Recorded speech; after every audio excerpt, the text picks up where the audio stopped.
In this video, I'll be showing you step by step how to get a Jira API token. It's super easy to do. So the first thing you need to do is open up your favorite browser, and then from here you'll need to go up to jira.com and then log into your account like you usually would. Then from here, once you get inside of your account, it should look something like this. Now from here, you'll need to go up to the right hand corner and go up to your profile. Once from here, it should look something like this. Now from here, you'll need to go down to account settings down here, and a new page will pop up like so. Once from here, it should look something like this.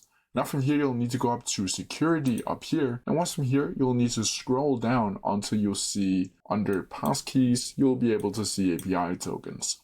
Once from here, you can go down to this blue link and click Create and Manage API Tokens.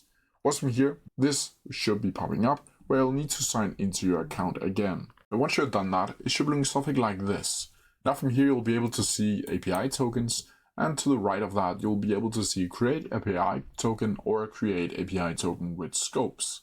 So depending on what type of API key you want to create, you will need to click on one of each. Both ways are the exact same way. You'll just get scopes with using the Create API Token with scopes. From here, you'll simply need to click Create API Token, and from here, you'll need to add a name for this API token. So let's just call it test12, and then you can add an expires on, and then add the selected date. From here, you'll simply need to click Create, and as you can see here, API Token has created, and you can see it by clicking here on this eye corner, or you can copy it directly onto your clipboard by clicking right here. From here, you can just click Done, and then from here, you'll be able to see that you have created this token named test12, but that is how you do it. If you have any questions about it, please leave them down in the comment section below, and I'll try my best to answer them as quickly as possible.